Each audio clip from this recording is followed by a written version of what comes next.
7.6 মাত্রার শক্তিশালী ভূমিকম্প, তবুও নেই বড় ধরনের কোনো ক্ষয়ক্ষতি, নেই তেমন প্রাণহানিও। কিভাবে সম্ভব হলো? দক্ষিণ এশিয়ার দেশ জাপান আবারও প্রমাণ করলো দুর্যোগে প্রস্তুতি থাকলে ভয়ঙ্কর বিপর্যয়কেও মোকাবিলা করা সম্ভব।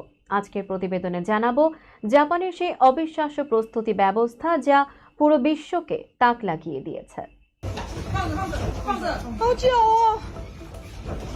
জাপানের সম্প্রতি 7.6 মাত্রার ভয়ঙ্কর ভূমিকম্প এতটাই শক্তিশালী ছিল যে টোকিওতেও 30 সেকেন্ড ধরে দুলতে থাকে ভবন।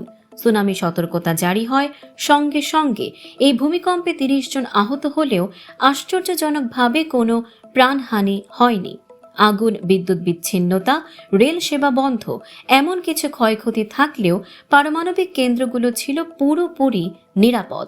এত বড় ভূমিকম্পেও ক্ষতি এত কমের কারণ জাপানের বহু বছরের দুর্যোগ প্রস্তুতি।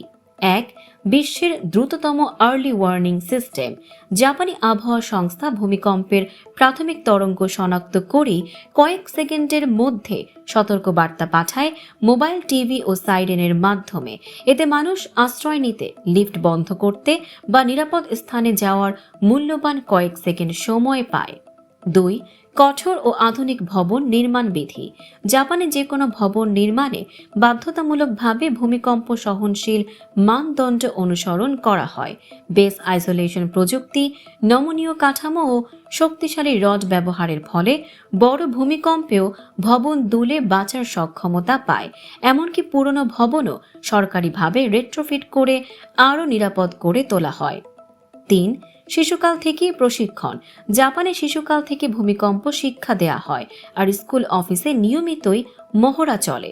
প্রতি বছরের 1 সেপ্টেম্বর জাতীয় দুর্যোগ প্রস্তুতি দিবস পালন করা হয় দেশ জুড়ে। 2011 সালের তোহোকু বিপর্যয়ের পর উপকূল জুড়ে শক্তিশালী সুনামি দেয়াল, ব্রেকওয়াটার, উঁচু আশ্রয় কেন্দ্র ও স্বয়ংক্রিয় গেট নির্মাণ করা হয়েছে। এছাড়া দেশটির দুর্যোগ প্রতিক্রিয়া নেটওয়ার্কও অত্যন্ত সমন্বিত। ফায়ার সার্ভিস, আত্মরক্ষা বাহিনী ও স্থানীয় প্রশাসন দ্রুত কাজ শুরু করে, আর আগে থেকে খাদ্য, চিকিৎসা সামগ্রী মজুদ থাকে।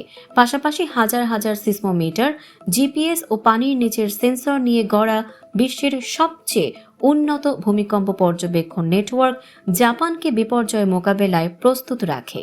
সব মিলিয়ে জাপান আজ পৃথিবীর সবচেয়ে প্রস্তুত রাষ্ট্রগুলোর একটি।